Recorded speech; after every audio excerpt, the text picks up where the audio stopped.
1989 से इससे पहले का भी है, पंचनामा है, उसका लोकेशन मैप है, पेपर लोकेशन मैप हुए, सब रहने के बावजूद भी म्यूनसिपालिटी वाले परमिशन दे दी। क्या बेस पे परमिशन दिए वो तो आरडीओ साहब लेटर दिए बोल रहे हो। आरडीओ साहब का कोई लेना देना नहीं रहता प्रॉपर्टी में।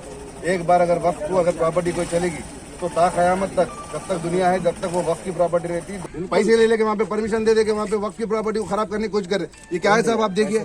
पैसे ले लेके वहाँ पे परमिशन दे के वहाँ पे वक्त की प्रॉपर्टी को खराब करने की कोशिश कर रहे। ये क्या है साहब, आप देखिए। शहर आदिलाबाद में वक्त इमलाक का कोई पुरसाने हाल नहीं है। सरकारी ओहदेदारान भी सियासी आकाओं के इशारों पर काम करते हुए वक्त की ज़मीनात पर गैर कानूनी तामीरी कामों की इजाज़त दे रहे हैं। इन ख्यालात का इजहार आम आदमी पार्टी रियासती कन्वीनर सैयद शाह राशिदुल हक ने मीडिया को बयान जारी करते हुए किया है। उन्होंने कहा कि शहर आदिलाबाद में मोहल्ला तिरपली में साबिक हाईवे 7 से मुतसिला आराजी वक्फ बोर्ड की होने की तस्दीक 2017 में ही हो चुकी है। उस वक्त के कलेक्टर व दीगर मुतालिका ओहदेदारान से शिकायत करने पर तहकीकात की गई और वक्फ बोर्ड की ज़मीन होने की तस्दीक के बाद ही मुतनाज़ा जगह पर तामीरी काम को रोक दिया गया था। ताहम इस मरतबा फिर से उस जगह पर तामीरी काम की इजाज़त दी गई जहां पर बड़े जोरों पर तामीरी काम जारी है। राशिदुल हक ने ज़िला कलेक्टर, जॉइंट कलेक्टर व बल्दिया कमिश्नर से मुलाकात करते हुए बाज़ाब्ता तहरीरी शिकायत 23 फरवरी के रोज़ ही दे दी है और कमिश्नर बल्दिया ने तामीरी काम को फौरी तौर पर रोकने का तयक़ुन दिया। ताहम सियासी आकाओं के सामने ये सब कुछ बेबस हो गया और वक्त की ज़मीन पर बड़ी तेज़ी के साथ तामीरी काम जारी है। वार्ड नंबर 31 में तामीरी कामों के इफ्तिताह के लिए आए सदर नशीन बल्दिया जोगू प्रेमेंदर से राशिदुल हक ने मज़कूरा अराजी पर गुफ्तगू की। तब उन्होंने लाइल्मी का इजहार किया और नायब सदर नशीन बल्दिया ज़हीर रमज़ानी ने उनकी हिमायत करते हुए इस मसले को उनसे ला ताल्लुक़ बताया। तब दोनों के बीच ज़बरदस्त तकरार हुई। सुन्नी आशोर खाना मौला अली सर्वे नंबर 71/1 जो 4 गुंटों पर मुश्तमिल है, उस वक्फ बोर्ड की ज़मीन पर नाजायज़ कब्ज़ा करते हुए उस पर कंस्ट्रक्शन का काम चल रहा है। और हैरान कुन बात यह है कि जो काम पिछले 3-4 सालों से रुका हुआ था, 2017 और 2018 में हम लोग रिप्रेजेंटेशन दिए थे कि ये वक्फ प्रॉपर्टी है, इसकी गज़ट नंबर और सारे उसका जो सर्वे रिपोर्ट है, लोकेशन मैप है और वक्फ बोर्ड इंस्पेक्टर के, ऑडिटर के पूरे रिपोर्ट्स उसमें सबमिट करके ज़िला कलेक्टर को हम लोग नुमाइंदगी करे थे जब से वो काम रुका हुआ था। अभी कुछ दिनों से वहाँ पे काम चल रहा है जिसमें हम लोग कोशिश कर रहे हैं मालूम करने की कि इसके अंदर क्या मामला हुआ जो काम अब शुरू हो रहा है। तो हैरान कुन बात यह है कि म्यूनसिपाल्टी से उसे परमिशन दिया गया है जो कि एक इलीगल परमिशन है, क्योंकि एक बार अगर वफ़ को प्रॉपर्टी जो भी डोनेट की गई है वो क़यामत तक वफ़ की प्रॉपर्टी रहती है। अल्लाह के रास्ते में जो ज़मीन को डोनेट किया गया है क़यामत तक वो अल्लाह के रास्ते में बोर्ड के अंडर में आती है वो ज़मीन। लेकिन यहाँ पर जो नुमाइंदे हैं हमारे चेयरमैन साहब और वाइस चेयरमैन, उन लोगों से आज मेरी मुलाकात हुई, आज बात हुई उन लोगों से, लेकिन उन लोग इस चीज़ की वजाहत नहीं कर सके क्या बुनियाद पे आप उनको परमिशन दिए। सिर्फ वो लोग ये कर रहे हैं कि आरडीओ जो है एक लेटर दिए हैं जिसमें सर्वेयर का नाम भी है, सर्वेयर जो मंडल सर्वेयर है उनकी रिपोर्ट के बुनियाद पे हम उनको परमिशन दे दिए। ये बात नहीं हो सकती क्योंकि वक्फ प्रॉपर्टी के ऊपर ना आरडीओ का कोई इख्तियार है और ना ही मंडल सर्वेयर का है। अगर उतना ही अगर इन लोगों को सर्वे कराना था तो जॉइंट सर्वे होना था, एक वक्फ के तरफ से वक्फ का सर्वेयर और मंडल सर्वेयर म्यूनसिपालिटी की तरफ से जिस किसी को भी अपॉइंट करते थे उनको अपॉइंट करने के बाद ये अगर सर्वे होता, जॉइंट सर्वे होता तो बेहतर रहता था।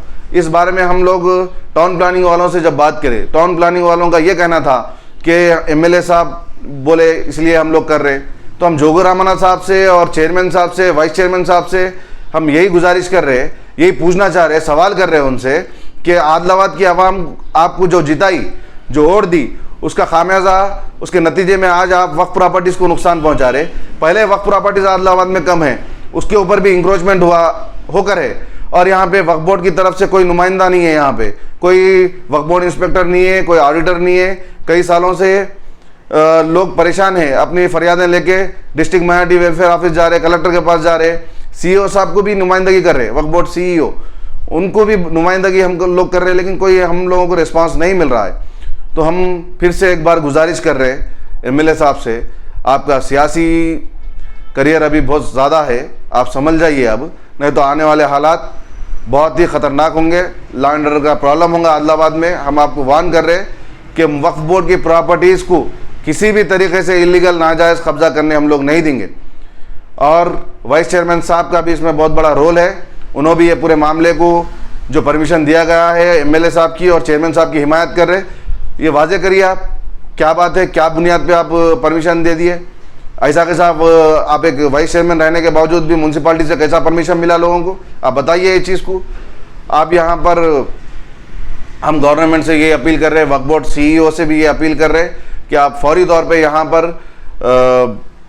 अपने एक ऑडिटर को भेजिए और सर्वेयर को भेजिए और joint survey immediately within 1 week के अंदर करवा दीजिए। और डिस्ट्रिक्ट कलेक्टर से भी हम लोगों की कल मुलाकात हुई थी, उन्हें हमें डिस्ट्रिक्ट कलेक्टर ने और एडिशनल कलेक्टर दोनों से भी नुमाइंदगी करे, म्यूनसिपल कमिश्नर से भी करे। उन लोगों ने यही तयखुन दिए कि हम फौरी इसके ऊपर एक्शन लेंगे, हम काम को रुका देंगे और उसके बाद पूरी इंक्वायरी करवाएंगे बोलकर बोले। तो देखेंगे आगे अब क्या होता है। अगर इस तरह से अगर ये हालात अगर सही तरीके से अगर फैसला नहीं होता तो हम इसके लिए पुरजोर एहतजाज करेंगे, इस मामले में कानूनी कार्रवाई भी करेंगे। जिसके बाद राशिदुल हक ने साफ सीधे कहा कि रिश्वत की आड़ में वक्फ अराजियात पर गैर कानूनी तामीरी काम की इजाज़त दी जा रही है। वो यहीं पर नहीं रुके बल्कि रुकन असम्बली जोगुर रामन्ना के इशारों पर ही तामीरी काम की इजाज़त देने का भी इल्ज़ाम आयद किया, जिस पर ज़हीर रमज़ानी ने बरहमी का इजहार करते हुए अपनी सफाई पेश की और कहा कि मज़कूरा वक्फ अराजी से रुकन असम्बली, चेयरमैन व वाइस चेयरमैन का कोई ताल्लुक नहीं है और रिश्वत व तामीरी काम की इजाज़त का भी इल्ज़ाम बेबुनियाद है। आज जो राशिद साहब ने जो इल्ज़ाम लगाया है कि परमिशन ऐसा दिया गया है म्यूनसिपालिटी की तरफ से, पहले तो मैं ये बोलना चाह रहा हूँ कि हमारे तेलंगाना के अंदर कोई भी ऑफिसर बग़ैर कोई सबूत के कोई काम नहीं करता। लिहाजा एक परमिशन जब दिया गया है तो उसके बारे में पहले राशिद साहब जो है सो म्यूनसिपालिटी से किस बेस पे परमिशन दिया गया है वो तमाम चीज़ें लेने के बाद ही उसके ऊपर जो है तो वो तबसरा करना चाहिए। लेकिन बिला वजह इल्ज़ाम दूसरों के ऊपर लगाते हुए ये कहना वो कहना बिल्कुल गलत है वो। लिहाजा जो भी परमिशन दिया गया होगा, अगर गलत दिया होगा तो बिल्कुल जो है सो हम हमारी तरफ से, हमारे चेयरमैन साहब की तरफ से उसके ऊपर एक्शन लेने लगेंगे। अगर लीगल में है तो आप पूरे पेपर्स निकालिए, उसको देखिए, उसके बाद हमको ला के दीजिए, उसके बाद उसके ऊपर एक्शन लिया जाएगा। लेकिन मैं जो बताना चाह रहा हूँ कि अगर उसके अंदर कुछ पेपर्स वो लोग जो सबमिट करे, जो इनोसिस जो लिए वो सही है या नहीं है, उसके बाद ही उसको तय किया जाएगा कि गलत है या सही है। लेकिन जो वक्फ बोर्ड की ज़मीन के जो तबसरा हो रहा है वो एक सर्वे के हिसाब से रिपोर्ट ली गई, उसके हिसाब से किया गया है, नहीं कह रहे हैं ये लोग। लेकिन जब तक पेपर हाथ में नहीं आएगा हम उसको क्लियरली नहीं बोल सकते कि क्या हुआ। लिहाजा पहले वो लोग को पेपर लेना चाहिए हाथ में, उसके बाद किस बेस पर परमिशन दिया गया है। अगर गलत दिया गया तो बिल्कुल हम उसको जो है कैंसिल करके वो काम को बिल्कुल रुकवा देंगे। अपोजिशन का वही है कि हमारे ऊपर इल्ज़ाम लगाना है, लेकिन एमएलए साहब म्यूनसिपालिटी को कभी पलट के भी नहीं देखते। उनका कहना गलत है, वो इल्ज़ाम उनका कि एमएलए साहब ने कहा है, एमएलए साहब बिल्कुल नहीं बोलते, क्योंकि यहाँ पर चेयरमैन साहब रहने के बाद एमएलए साहब दखल नहीं देते। अगर कोई चीज़ गलत हुई होंगी तो उसके लिए हम खुसरवार रहेंगे, लेकिन अगर उसके अंदर कोई सर्वे रिपोर्ट अगर है या कोई लीगल तरीके से अगर वो परमिशन दिया गया होगा तो सबसे पहले तो ये सोचना चाहिए कि जो ऑफिसर जो दिया परमिशन, उन्हें अपनी नौकरी को दाव पे लगा के परमिशन देंगे क्या?